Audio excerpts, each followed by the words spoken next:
الحمد لله نحمده ونستعينه ونستغفره ونؤمن به ونتوكل عليه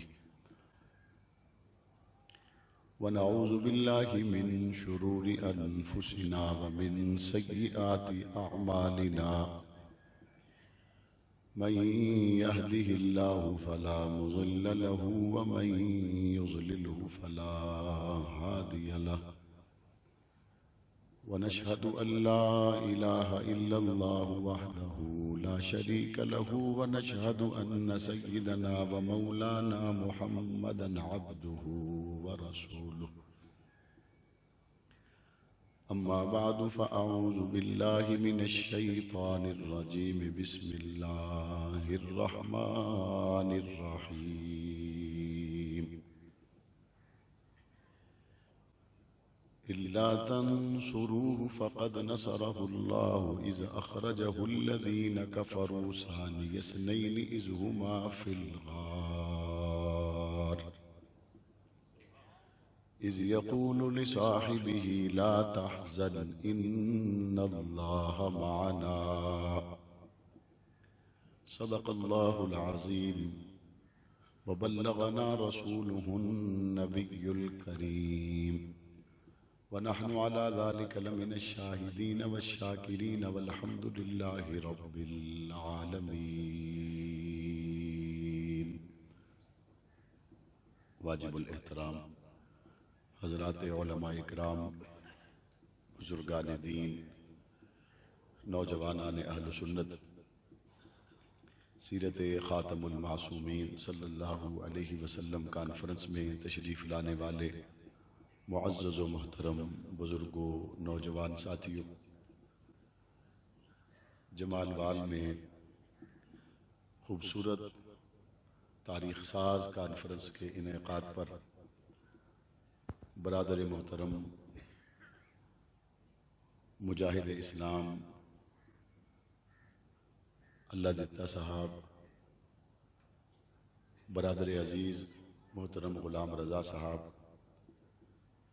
اور دیگر ہمارے اس علاقے سے تعلق رکھنے والے بزرگان، نوجوانان مبارکباد کے مستحق ہیں، جنہوں نے اس خوبصورت جلسہ کو سجایا اور کئی دن کی مسلسل محنت کوشش کے بعد آج یہ خوبصورت منظر مجھے اور آپ کو دیکھنا نصیب ہو رہا ہے۔ نہ صرف یہ کہ یہ خوبصورت جلسہ ایک خوبصورت منظر اپنے اندر لیے ہوئے ہے، بلکہ یہ خوبصورت مسجد جب یہ زیر تعمیر تھی، اس کا ایک بڑا حصہ تعمیر ہونا باقی تھا۔ اس وقت بھی میں اپنے بھائی اللہ دتا صاحب کے کہنے پر ان کے بزرگوں کے ساتھ اس مسجد میں حاضر ہوا تھا۔ الحمدللہ علاقہ کے اندر یہ بڑا اہل سنت کا مرکز جو اب تعمیر کے آخری مراحل میں ہے، اللہ تعالیٰ اس مرکز کو تا قیامت ختم نبوت کے ترانوں سے گونجتا رکھے، صحابہ اور اہل بیت کے ترانے تا قیامت اس میں گونجتے رہیں، توحید و رسالت کی باتیں سنائی جاتی رہیں اور سننے کے لیے لوگ اس طرف متوجہ رہیں۔ سامعین محترم،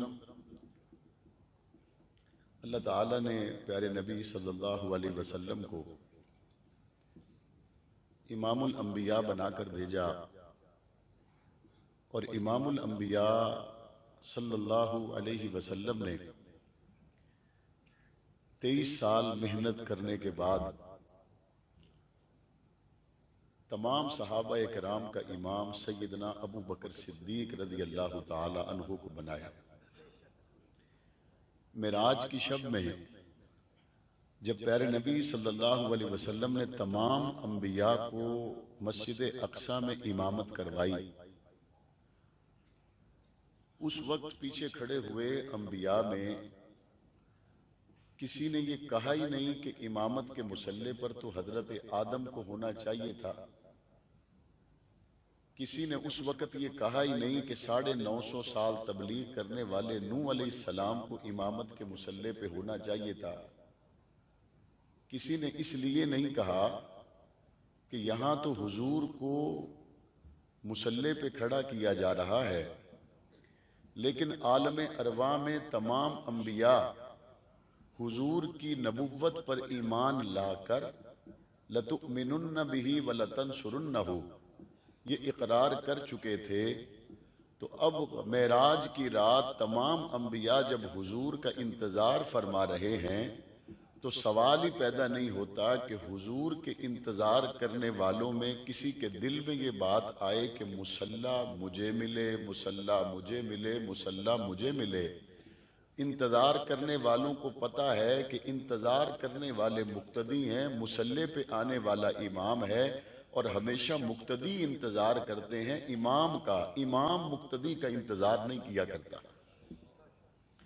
اللہ نے اپنے پیارے حبیب کو امام الانبیاء بنا کے بھیجا، اور تمام انبیاء کے سروں پہ جو تاج رسالت و نبوت سجائے گئے، میں نے قرآن مجید کی آیت کریمہ کا یہ جو حصہ تلاوت کیا لَتُؤْمِنُنَّ بِهِ وَلَتَنْصُرُنَّ، جب تمام نبیوں نے حضور کی رسالت پر ایمان لائے، اقرار کیا، اللہ تعالیٰ نے تمام کو تاج نبوت پہنایا، تاج رسالت پہنایا، اور ہر نبی نے دنیا میں آنے کے بعد یہ کہا کہ میں آخری نبی نہیں ہوں، توحید کی بات میں کرتا ہوں، رسالت کی طرف بلاتا ہوں، توحید کی طرف بلاتا ہوں، لیکن ایک آخری آنے والا آئے گا جس کا انتظار اس رات کو تمام انبیاء کر رہے تھے۔ اب اگر کوئی آج ہزاروں سال گزرنے کے بعد یہ کہے کہ جناب حضور علیہ السلام مصلی پر کھڑے ہوئے تو حضرت آدم کو کھڑا کرنا چاہیے تھا، حضرت نوح کو کھڑا کرنا چاہیے تھا، حضرت عیسیٰ کو کھڑا کرنا چاہیے تھا، صاحب تورات نبی حضرت موسیٰ کو کھڑا کرنا چاہیے تھا، تو کہا جائے گا جمال وال سے تعلق رکھنے والا، کہا جائے گا تلہ گنگ سے تعلق رکھنے والا، کہا جائے گا دنیا کے کسی بھی علاقے سے تعلق رکھنے والا کہ جناب آپ کا یہ سوال بنتا ہی نہیں ہے، کوئی تک نہیں بنتا، کوئی جواز نہیں بنتا، اس بات کی کوئی حیثیت نہیں ہے۔ اللہ تعالیٰ نے تمام انبیاء کے سردار کو مصلی پہ کھڑا کر دیا۔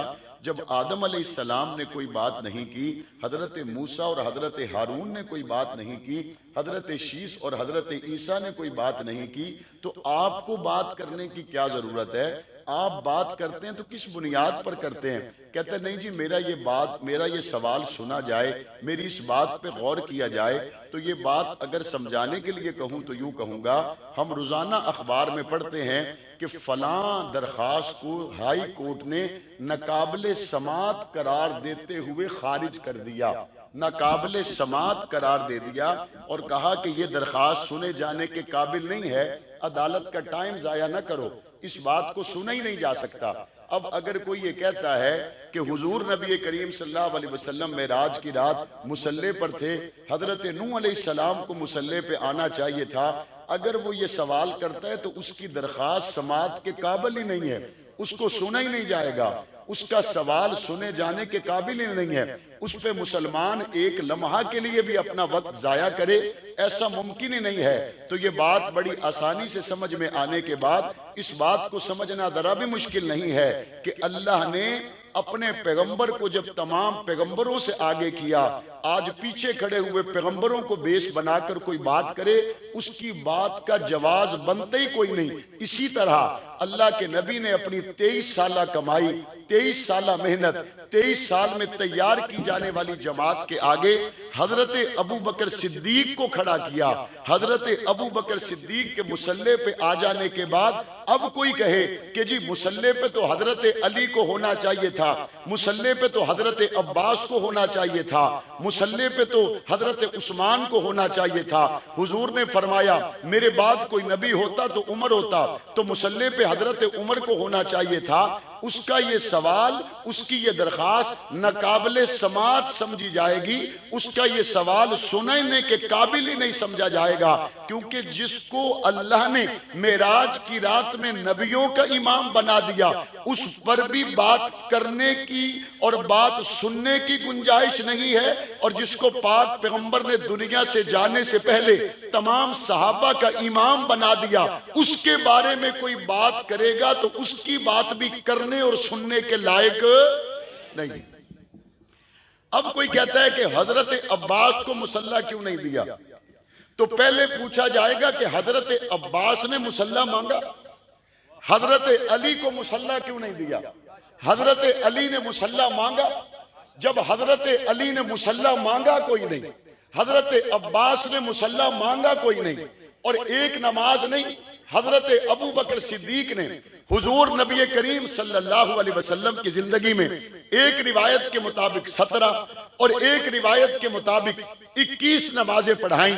پاک پیغمبر نے حضرت ابو بکر صدیق کو اپنے مصلی پر نماز پڑھانے کے لیے روانہ کیا۔ کیا ساری نمازوں میں پیچھے کھڑے ہوئے عباس نہیں تھے؟ کیا ساری نمازوں میں پیچھے کھڑے ہونے والوں میں حضرت علی نہیں تھے؟ کیا تمام نمازوں میں پیچھے کھڑے ہونے والے تمام صحابہ اور اہل بیت نہیں تھے؟ اگر انہوں نے اعتراض نہیں کیا اور حضرت ابو بکر کو امام مانا، آج پھر کوئی اعتراض کرتا ہے تو اس کا اعتراض سننے کے لائق نہیں ہے۔ ہاں یہ ضرور سمجھا جائے گا کہ یہ مسلمانوں کے علاوہ کوئی طبقہ ہے جو مسلمانوں میں انتشار پھیلانا چاہتا ہے، غلط فہمی ڈالنا چاہتا ہے، ایسی بات کرنا چاہتا ہے جس کا وجود کوئی نہیں، لیکن حقیقت کے اعتبار سے اس پروپیگنڈے کا کوئی تعلق اس سے آگے چلے۔ حضرت ابو بکر صدیق رضی اللہ تعالی عنہ جنہیں حضور علیہ السلام نے مصلی دیا، کس موقع پر دیا؟ اس موقع پر دیا جب حضور علیہ السلام کی طبیعت ناساز تھی، حضور علیہ السلام پر بیماری کا شدید اثر ظاہر ہوا، افاقہ محسوس ہونے پر حضور نے پوچھا نماز پڑھ لی؟ صحابہ نے عرض کی یا رسول اللہ آپ کا انتظار ہو رہا ہے۔ حضور علیہ السلام پر پھر بیماری کا شدید اثر ظاہر ہوا، افاقہ محسوس ہونے پر آقا نے پوچھا نماز پڑھ لی؟ صحابہ نے عرض کی یا رسول اللہ آپ کا انتظار ہو رہا ہے۔ حضور علیہ السلام نے فرمایا مرو ابا بکر فلیصلی بالناس، ابو بکر سے کہو لوگوں کو نماز پڑھائے۔ حضرت عائشہ صدیقہ کا یہ جواب آج بھی حدیث کی کتابوں میں موجود ہے۔ عائشہ صدیقہ نے جواب دیا یا رسول اللہ میرے بابا ابو بکر کا دل کمزور ہے، آپ کے مصلی پہ آئیں گے آپ کو نہیں پائیں گے تو نماز نہیں پڑھا سکیں گے، آپ عمر سے کہہ دیں کہ نماز وہ پڑھا دیں۔ آقا نے جواب دیا عائشہ میں ابو بکر کے سوا اور کسی کو مصلی پہ نہیں بھیجوں گا، کیونکہ رب میرے مصلی کے لیے سوائے ابو بکر کے اور کسی کے لیے مانگتا ہی نہیں۔ پاک پیغمبر نے مصلی حضرت ابو بکر کو دیا، اور حضرت عائشہ صدیقہ کے یہ الفاظ کہ آپ حضرت عمر کو بھیج دیں، اس میں بھی اللہ تعالیٰ کی حکمتیں تھی۔ ہو سکتا ہے کوئی یہ کہتا حضور حجرہ عائشہ میں موجود ہے، حضور آج بھی حجرہ عائشہ میں آرام فرما رہے ہیں، اور آخری ایام میں حضور علیہ السلام حضرت عائشہ صدیقہ کے حجرے میں تھے، تو کوئی اعتراض کرنے والا اعتراض کرتا اور یہ کہتا کہ جی بیٹی کے گھر میں تھے اور بیٹی نے مسلسل ترغیب دی کہ آپ کی طبیعت خراب ہے، چلو کوئی بات نہیں میرے ابا نماز پڑھا لیں گے، میرے ابا نماز پڑھا لیں گے۔ لیکن حضرت عائشہ کے یہ جملے کہ یا رسول اللہ میرے بابا کا دل کمزور ہے، آپ عمر کو کہہ دیں وہ جا کے نماز پڑھائیں، حضرت عائشہ پر آنے والے اس اعتراض کو بھی صاف کر دیا۔ عائشہ نے اپنے ابا کے لیے اگر لابنگ کی ہوتی، ماحول بنایا ہوتا، تو عائشہ صدیقہ کبھی یہ نہ فرماتی کہ میرے بابا کا دل کمزور ہے، آپ عمر فاروق کو بھیج دیجئے۔ اور یہاں پہ ایک اعتراض کرنے والا اعتراض کرتا ہے، کہتا ہے حضور علیہ السلام نے کاغذ قلم منگوایا اور کاغذ قلم حضور کو نہیں دیا گیا، اگر کاغذ قلم دے دیا جاتا تو حضور حضرت علی کی خلافت لکھوا دیتے، کاغذ قلم نہیں دیا گیا، اور کاغذ قلم نہ دینے پر حضرت عمر پر اعتراض کرتا ہے۔ پہلا جواب تو یہ ہے جب حضور نے کاغذ قلم منگوایا اس وقت وہاں سننے والوں میں کاغذ قلم کے لیے جن کو مخاطب کیا تھا ان مخاطبین میں صرف حضرت عمر تھے یا حضرت عباس بھی تھے؟ کہتے ہیں حضرت عباس بھی تھے۔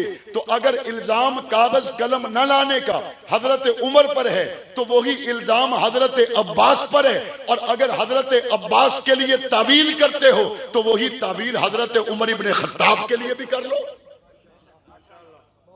اگر وہ تعویل حضرت عباس کے لیے ہو سکتی ہے تو حضرت عمر فاروق کے لیے کیوں نہیں ہو سکتی؟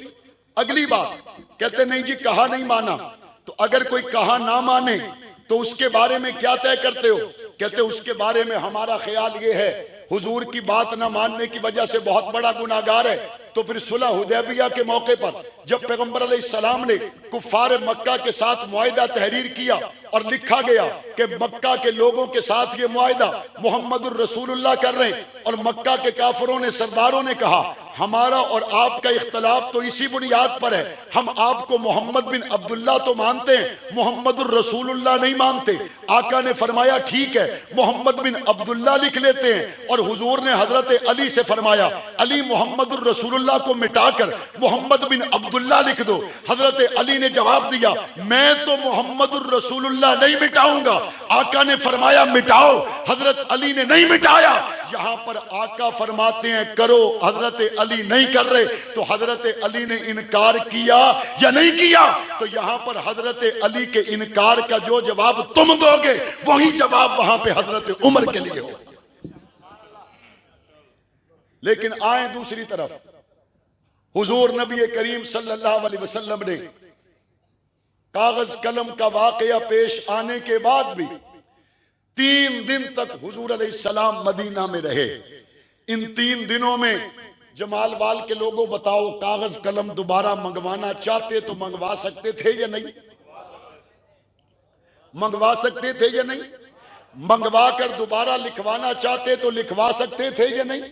لیکن توجہ کیجئے گا، حضور نے 3 دنوں میں کاغذ نہیں منگوایا، قلم نہیں منگوایا۔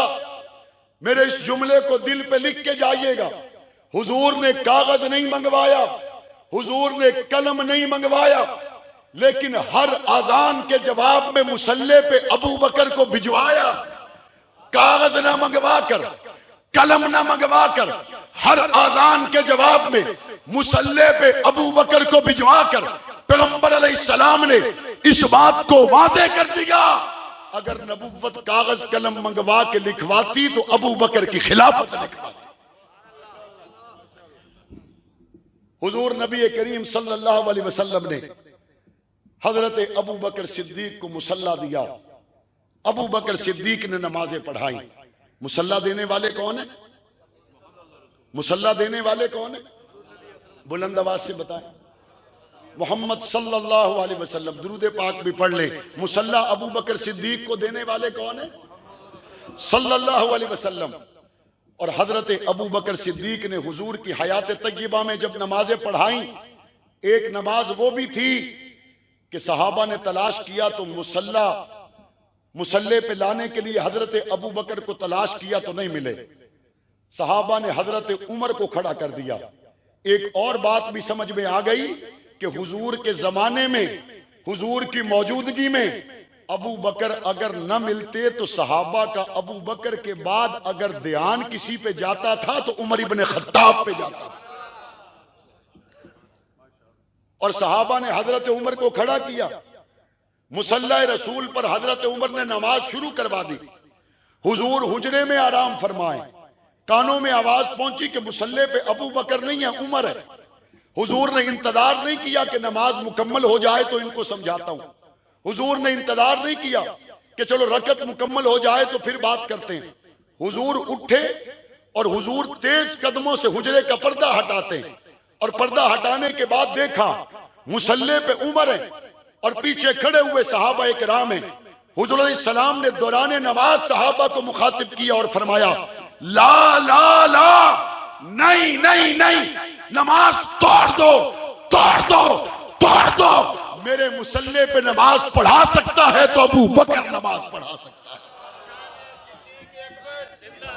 مقام صدیق اکبر، خلافت راشدہ۔ اور ایک نماز وہ بھی ہے جب حضرت ابو بکر مصلی پر ہیں اور صحابہ پیچھے ہیں اور حضور نے حجرے کا پردہ ہٹایا۔ صحابہ کہتے ہیں جب حجرے کا پردہ ہٹا تو مسجد نبوی میں اجالا ہو گیا۔ صحابہ کہتے ہیں حضور مسکرائے، حضور کے مسکرانے سے مسجد نبوی معطر ہو گئی۔ میں نے کہا یا رسول اللہ آپ مسکرائے کیوں؟ آقا مسکرائے اس لیے کہ میری ساری امت ابو بکر کے پیچھے اکٹھی ہو چکی ہے، میری ساری امت ابو بکر کے پیچھے اکٹھی ہے۔ عمر ابو بکر کے پیچھے، عثمان ابو بکر کے پیچھے، علی ابو بکر کے پیچھے، حسن و حسین ابو بکر کے پیچھے، عباس ابو بکر کے پیچھے، تمام صحابہ ابو بکر کے پیچھے، اور ابو بکر مصلی امامت پر ہے۔ میں نے دیکھا قومی اسمبلی میں مصلی پہ کھڑا ہو کر نماز پڑھانے والا، نمازی بڑے ہوں تو اس کا سر فخر سے بلند ہوتا ہے کہ جناب میں وزیر اعظم کو نماز پڑھاتا ہوں، چیئرمین سینٹ کو نماز پڑھاتا ہوں، سپریم کورٹ کی مسجد میں نماز پڑھانے والا ہوتا امام مسجد ہے، لیکن اس کے کندھے اونچے ہوتے ہیں، کہتا ہے جناب سپریم کورٹ کے جج میرے پیچھے نماز پڑھتے ہیں، اور جناب جی ایچ کیو کا امام اپنے مقدر پہ ناز کرتا ہے، میرے پیچھے چیف آف آرمی سٹاف نماز پڑھتا ہے، پنجاب اسمبلی کا امام کہتا ہے میں ایسا ویسا امام نہیں، میں وہ امام ہوں جس کے پیچھے وزیر اعلیٰ، speaker Punjab assembly, ministers, M P As نماز پڑھتے ہیں۔ میں نے کہا ابو بکر جب نمازی بڑے ہوں تو امام کا رتبہ بہت بلند ہوتا ہے، آج ذرا میں دیکھوں تو صحیح ابو بکر کے نمازی کون ہیں؟ ابو بکر کے نمازی وہ ہیں، آقا نے فرمایا میرے بعد کوئی نبی ہوتا تو عمر ہوتا، لیکن آج کے دن یہ عمر بھی ابو بکر کا مقتدی ہے۔ آقا نے 21 مرتبہ عثمان کو جنت کی بشارت دی، آج 21 مرتبہ جنت کی بشارت پانے والا عثمان بھی ابو بکر کا مقتدی ہے۔ آقا دو جہاں نے علی المرتضیٰ کو اپنا بھائی کہا، آج یہ علی بھی ابو بکر کا مقتدی ہے۔ آقا دو جہاں نے حسن و حسین کو جنتی جوانوں کا سردار کہا، حسن و حسین بھی ابو بکر کے مقتدی ہے۔ بات سمجھ میں یہ آئی، انبیاء کے بعد اگر سب سے بڑا کسی کا مقام ہے تو اس کو ابو بکر کہتے ہیں۔ یہ مقام اللہ نے ابو بکر صدیق کو دیا یا نہیں دیا؟ ابو بکر صدیق کا رتبہ اللہ نے کبھی یوں بھی بیان کیا کہ ویسے تو معراج کے سفر میں جبرائیل اور پاک پیغمبر بھی محو گفتگو تھے، لیکن اللہ نے جبرائیل علیہ السلام اور حضور کی گفتگو کو قرآن کی آیتیں نہیں بنایا، اور حضرت ابو بکر اور حضور کی ہجرت کی رات ہونے والی گفتگو کو اللہ نے قرآن کی آیتیں بنا دیا۔ قرآن مجید کی آیتیں بنا کر اللہ نے واضح کر دیا اب ابو بکر قرآن سے جدا نہیں اور قرآن ابو بکر سے جدا نہیں۔ ابو بکر صدیق کے گھرانے کو اللہ نے وہ مقام دیا، عائشہ صدیقہ پر تہمت لگے، جواب دینے کے لیے اللہ سورہ نور کی آیات کو نازل کر دے، حضرت عائشہ صدیقہ کا ہار گم ہو جائے، ابو بکر صدیق کی بیٹی کا ہار گم ہو جائے اور نماز قضا ہونے لگے، اللہ قرآن مجید میں تیمم کی آیات کو نازل کر دے۔ پاک پیغمبر کے ساتھ چلنے والے ابو بکر صدیق کے گھرانے کو اللہ نے یہ مقام عطا کیا کہ آج بھی عائشہ صدیقہ کے حجرے میں پیغمبر آرام فرما ہے، ابو بکر صدیق پیغمبر کے پہلو میں آرام فرما ہے، عمر فاروق پیغمبر کے پہلو میں آرام فرما ہے۔ مجھے ذرا بتاؤ تو صحیح جمال وال کے لوگوں، یہ سارا نقشہ جو آج مدینے میں ہے، جو قرآن کی آیتیں آج قرآن کے سپاروں میں ہیں، جو پاک پیغمبر نے مصلی دیا، آج بھی تمام امت کے افراد ابو بکر صدیق کو امام مانتے ہیں۔ کیا یہ سارا کچھ مولانا حق نواز کے مشورے پہ ہوا ہے؟ باتیں قرآن کی ہو رہی ہیں، باتیں کمبلی والے مصطفیٰ کے فرمان کی ہو رہی ہیں، حضور رشتے لے رہے ہیں، حضور رشتے دے رہے ہیں۔ اور حضرت عمر فاروق نے اس موقع پر کیا کہا جب حضرت عائشہ پر بکواس کی گئی؟ حضرت عمر نے کہا یا رسول اللہ صرف یہ بتائیں عائشہ سے نکاح اپنی مرضی سے کیا تھا یا رب کی مرضی سے کیا تھا؟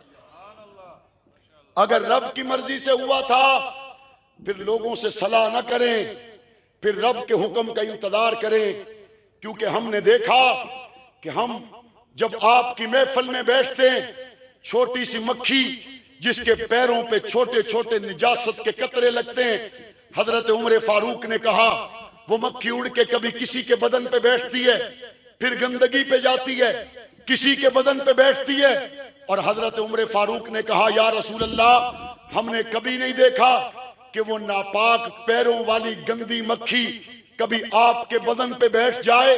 جو رب چھوٹے چھوٹے پیروں کے ساتھ لگنے والی چھوٹی سی نجاست بھی آپ کے جسم پر گوارا نہیں کرتا، وہ رب آپ کے بستر پر ایسے کردار کی عورت کو کیسے گوارا کر سکتا ہے؟ آپ اللہ کے حکم کا انتظار کیجئے۔ جمال وال کے لوگوں، یہ ساری باتیں اپنی جگہ پر تاریخی حقیقت ہے۔ میں کسی کے بارے میں نہیں کہتا کہ دنیا میں کوئی مسلمان ایسا ہو سکتا ہے جس کے دل میں ابو بکر کی محبت نہ ہو. میں نہیں کہہ سکتا دنیا میں کوئی مسلمان ایسا ہو سکتا ہے جس کے دل میں عائشہ صدیقہ کی محبت نہ ہو. میں نہیں کہتا کسی کے دل میں حضور علیہ السلام کے فیصلوں کے خلاف ایک لمحہ کے لیے تصور بھی قائم ہو سکتا ہے. لیکن میں پوچھنا تو چاہتا ہوں، حق نواز نے، اعظم طارق نے، ضیاء الرحمن فاروقی نے، علی شیر حیدری نے، بڑی تعداد میں شہید ہونے والے کارکنان نے، یہاں تک کہ بیڑیاں، ہتھکڑیاں، تختہ دار تک پہنچنے والوں نے اگر تو علاقے، قوم، قبیلے کے لیے قربانیاں پیش کی ہیں تو پھر اس علاقے اور قوم، قبیلے کے لوگوں کی بات ہے. لیکن اگر قربانیاں پیش کرنے والوں کے پیش نظر حضور کی ختم نبوت ہے، حضور کا انتخاب ابو بکر صدیق ہے، حضور کا حرم طیبہ طاہرہ عائشہ صدیقہ ہے، حضور جہاں آج بھی آرام فرما رہے ہیں اسی عائشہ صدیقہ کی حرمت کا مسئلہ ہے، تو پھر بتائیں یہ کسی ایک جماعت کے علماء، یہ ایک جماعت کے کارکنان کا مسئلہ ہے، یہ ہر مسلمان کے ایمان کا مسئلہ ہے. یہ ہر مسلمان کے ایمان کا مسئلہ ہے. کٹنے والوں نے تو آپ کی طرف سے فرض کفایہ ادا کیا ہے. زبانی باتیں کرنا بہت آسان ہے. دنیا کی تاریخ میں یہ عظیمت کے راستے پر کھڑے ہوئے وہ لوگ ہیں جنہوں نے جب سورہ نور کو پڑھ لیا اس کے بعد پھر انہوں نے طے کر لیا کہ دنیا کی ہر بات جھوٹی ہو سکتی ہے، عائشہ پہ آنچ کو گوارا نہیں کیا جا سکتا. دنیا میں قربانیاں پیش کرنے والے بہت لوگ، بہت تحریکیں ہوں گی، لیکن یہ اس قافلے کے لوگ ہیں جنہوں نے جب قرآن مجید میں اس بات کو پڑھ لیا کہ نبی کی محبت میں ابو بکر گھر کا سارا مال لوٹا کے آئے تو ابو بکر کے ٹوٹے ہوئے دل کو دلاسا دینے کے لیے اللہ قرآن کی آیتوں کو نازل کر دے. یہ وہ لوگ ہیں جنہوں نے جب اس بات کو پا لیا کہ اللہ اپنے نبی کے معاملے میں اتنے غیور ہیں، اپنے نبی کے صحابہ اہل بیت کے معاملے میں اتنے غیور ہیں، اللہ نے قرآن مجید میں 1000 سے زائد آیتیں حضور کے صحابہ، حضور کے اہل بیت کے لیے نازل فرما دی. اس کے بعد پھر اس دھرتی کے اندر کوئی گنجائش باقی نہیں رہ جاتی. کوئی تاریخ دان کے پیچھے چلے، کوئی جھوٹے کی روایت کے پیچھے چلے. قرآن مجید کی آیت کے ہونے کے بعد کسی جھوٹے کی روایت کی کوئی حیثیت نہیں ہے. قرآن مجید کے آ جانے کے بعد کسی جھوٹے کے پروپیگنڈے کا کوئی کسی قسم کا گنجائش کا راستہ پیدا نہیں ہو سکتا. لیکن دشمن پر تو اعتراض تب ہو جب ہم اس کی درخواست کو قابل سماعت سمجھیں. افسوس تو اپنوں پر ہے جنہوں نے قرآن پڑھ کر بھی ساتھ نہ دیا. دشمن سے کس بات کا گلہ ہے؟ دشمن نے تو روز اول سے تاریخ پہ تکیہ کیا ہے. دشمن نے تو روز اول سے عبداللہ ابن سبا کے نظریات پہ تکیہ کیا ہے. دشمن نے تو روز اول سے صحابہ اور اہل بیت کو جدا جدا بتا کر اسلام میں شگاف ڈالنے کا ایک ناپاک منصوبہ بنا رکھا ہے. دشمن نے تو روز اول سے حضور کے مصلی کے وارث ابو بکر صدیق پر تانے اور جملے کسنے کی ٹھان لی ہے. سوال تو ان سے ہے جنہوں نے زبان سے کہا بھی صحیح کہ میری ماں عائشہ ہے اور گولی آنے پر گھر میں کیوں چلے گئے. سوال تو ان سے ہے جنہوں نے کہا بھی صحیح ابو بکر امام ہے، ہتھکڑی آنے پر انہوں نے ابو بکر کے جسم پہ پہنے ہوئے ٹاٹ کو کیوں نہ دیکھا. سوال تو ان پر ہے جنہوں نے ماؤں سے دودھ بخشوائے اور میدان میں نکلے لیکن حالات آنے پر پھر مختلف راستوں سے دو چار ہوئے. اور سلام تو ان کو ہے جو کراچی کی شاہراہوں پر کھڑے ہوئے تھے اور ایک ہی وقت میں 4 سگے بھائیوں کے جنازے اٹھ رہے تھے اور ان 4 بھائیوں کے 9 بچے یتیم ہو رہے تھے اور ان کا بوڑھا والد اپنے 4 جوان بیٹوں کی شہادت کے بعد ان کے جنازوں پہ کھڑا ہو کر منہ مدینے کی طرف کر کے کہتا ہے یا رسول اللہ آپ کے ابو بکر کے لیے 4 بیٹے قربان کیے ہیں، 4 اور بھی ہوتے تو لوٹا دیتا. شہدائے ناموس صحابہ، شہدائے ناموس صحابہ، نعرہ تکبیر. سلام تو ان کو ہے.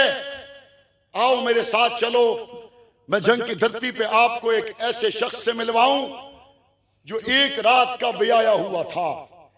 1 رات کا بیایا ہوا اور ولیمے کے دن اس کو گرفتار کیا گیا، جھوٹے مقدمات میں پھنسا دیا گیا۔ جب اس کی ایک رات کی دلہن اس سے کال کوٹری میں ملنے کے لیے گئی، اس نے کہا میں تجھے طلاق دیتا ہوں، تو کہیں اور نکاح کر لے، پتہ نہیں زندگی کے کتنے سال گزرے۔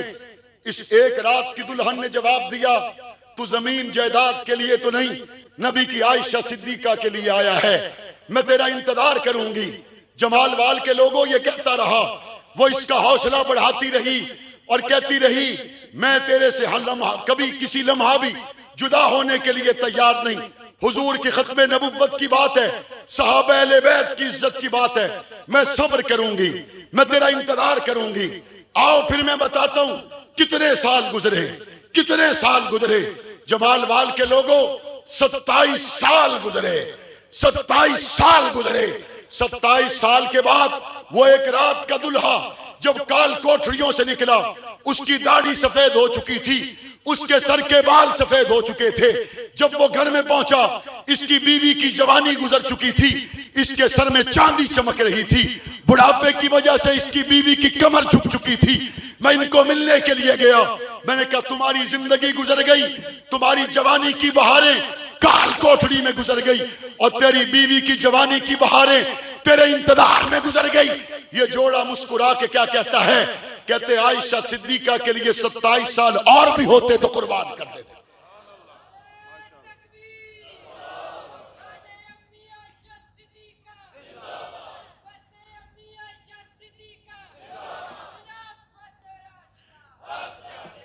یہ کون لوگ ہیں؟ یہ وہ لوگ ہیں جب میرے جنگ کے علاقے میں ایک جوان کا جنازہ آیا اور اس کے گھر کا دروازہ قدرے اونچا تھا، اور مرضی پورہ کے علاقہ میں جب اس جوان کی میت کو اس کے گھر کے نیچے سے یوں گزارا گیا، اس کی بوڑھی ماں اوپر پھول لے کر کھڑی ہوئی تھی اور اپنے بیٹے پہ پھول ڈال کر کہہ رہی تھی مت کہو میرا بیٹا چلا گیا، یہ تو خون میں نہا کے صحابہ کا شعر آیا ہے۔ مت کہو میرا بیٹا دنیا سے چلا گیا، یہ تو خون میں نہا کر ابو بکر صدیق کا غلام آیا ہے۔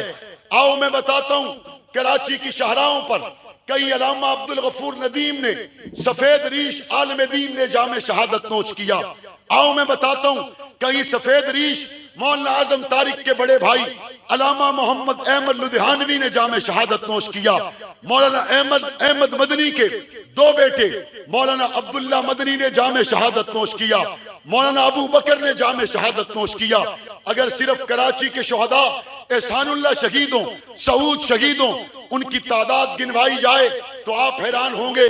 700 سے زیادہ شہر کراچی سے اٹھنے والے جنازے یہ مفتیوں کے جنازے تھے، قرآن کے قاریوں کے جنازے تھے۔ یہ ایک ایک ماں کا بیٹا جس کا جنازہ تھا، یہ واحد گھر کا کفیل، واحد گھر کا سہارا جس کا جنازہ تھا۔ اور ایسا نہیں آسانی کو دیکھ کر آئے، راستے میں موت نے گھیر لیا، اپنے بھائیوں کے جنازے اٹھا کر آئے تھے، رشتہ داروں کے جنازے اٹھا کر آئے تھے، کال کوٹڑیوں کو دیکھ کر آئے تھے، تختہ دار کو دیکھ کر آئے تھے۔ دنیا کہتی ہے سارا کچھ دیکھنے کے باوجود آج بھی برسرے پیکار ہو، وجہ کیا ہے؟ میں نے کہا وجہ ایک ہے، ابو بکر نے کچھ بچا کے نہیں رکھا، اور ہم بھی ابو بکر کے لیے کچھ بچا کے نہیں رکھیں گے انشاءاللہ۔ شان محمد مصطفیٰ، شان صحابہ، شہداء ناموس صحابہ، شہادتوں کی داستان، سپاہ صحابہ پاکستان، شہادتوں کی داستان، صلیوں کا وزیر اعظم۔ خاموش بیٹھ کر تبصرے کرنا آسان ہے، 10,000 لوگوں کے جنازے اٹھا کر 10,000 لوگوں کے جنازے اٹھا کر اس ملک میں پر امن انداز میں ابو بکر صدیق کی صداقت کا جھنڈا اٹھانا مشکل ہے۔ اتنی بڑی قربانی کے بعد ایسے ماہوں نے لال کم دیکھے ہوں گے، دنیا نے ایسے جوان کم دیکھے ہوں گے کہ جب ایک شخص کو کال کوٹھڑی سے نکالا گیا اور بتایا گیا کہ تجھے تختہ دار کی طرف لے کے جا رہے ہیں، اور اس کی بنائی جا چکی تھی، کہتا مجھے صرف بتاؤ کس طرف ہے، میں دوڑ کے جانا چاہتا ہوں۔ تم دوڑتے کیوں ہو؟ لوگوں کو کھینچ کے لے جایا جاتا ہے، لوگ بے ہوش ہو جاتے ہیں۔ کہا تمہیں پتہ نہیں موت کے دروازے سے گزر کے اس پار میری صدیق سے ملاقات ہے، موت کے دروازے سے گزر کر دروازے کے اس پار میری مراد مصطفیٰ عمر فاروق سے ملاقات ہے۔ انہوں نے اتنی بڑی قربانی پیش کی، لائیں کوئی جماعت جس کے 35 سال کے قلیل عرصہ میں اتنی بڑی تعداد میں قائدین شہید ہوئے ہوں، لائے کوئی جماعت جس نے امیر عظیمت کی طرح ہتھیلی پہ جان رکھ کر ملک کے طول و عرض میں طیبہ طاہرہ عائشہ صدیقہ کی حرمت کا دفاع کیا ہو، لائے کوئی ایسی مثال جس نے علامہ اسحار القاسمی کی طرح 26 سال کا جوان قومی اسمبلی کا ممبر بن کر عائشہ صدیقہ کی حرمت کے لیے آواز اٹھائے قربان ہو جائے، لائے کوئی ایسی مثال علامہ اعظم طارق 3 مرتبہ MN منتخب ہوں، صحابہ کہتے ہوئے 45 گولیوں سے سینہ چھلنی کروا کر جنگ کے قبرستان کے پاتال میں اتر جائیں اور 3 مرتبہ MN بننے والے کا مکان بھی اپنا نہ ہو۔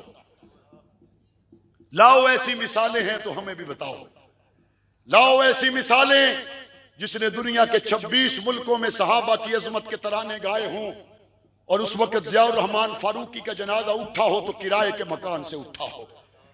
لاؤ ایسی مثالیں علامہ علی شیر حیدری جیسا مرد قلندر جس کے علم کا کنارہ کوئی نہ ناپ سکا، جو علم کا سمندر جس کو دیکھ کر رب یاد آتا وہ خون میں نہا گیا، وجہ ایک تھی کہ عائشہ صدیقہ کی حرمت پہ آنچ کو گوارا نہیں کر سکتے۔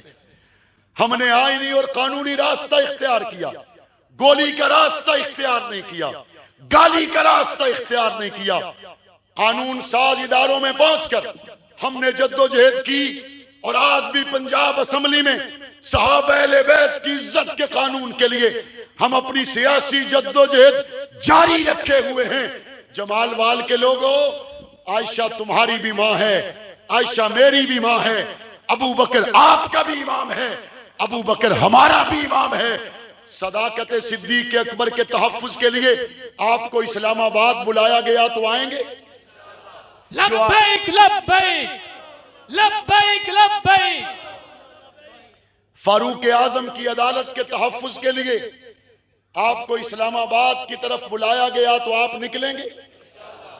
یہ ایمان کا مسئلہ ہے یا نہیں ہے؟ حضور کے انتخاب کی بات ہے، حضور کے مصلی کی عزت کی بات ہے۔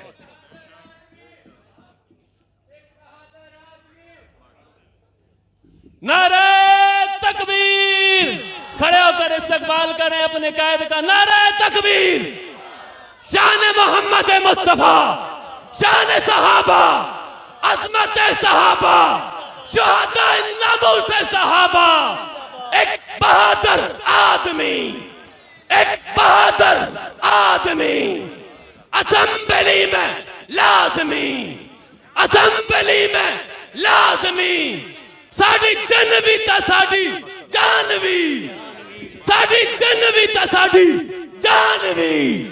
نعرہ تکبیر، خلافت راشدہ۔ حضرت قائد اہل سنت تشریف لا چکے ہیں، سب کہو الحمدللہ الحمدللہ۔ میں عرض یہ کر رہا تھا، آپ ان کو پہنا، ماشاء میں عرض یہ کر رہا تھا 35 سالہ ایک تاریخ ہے جس کا ہر دن اور ہر رات خون سے رنگین ہے۔ ان مشکل ترین حالات سے گزرنے کے بعد بتائیں کیا آج بھی صدیق اکبر کی صداقت کے پرچم کو ہم نے گرنے دیا ہے؟ خون کی وادیوں عبور کرنے کے بعد آج بھی حضور کی ختم نبوت کے پہرے دار ہیں اور تا دم آخر حضور کی ختم نبوت کے لیے جد و جہد کرتے رہیں گے انشاءاللہ۔ اس منزل تک کے سفر میں آپ ہمارے ساتھ ہیں اور میرے اللہ نے چاہا۔ لوگ پوچھتے ہیں اس کے بدلے میں کیا ملے گا، اس کے بدلے میں کیا ملے گا؟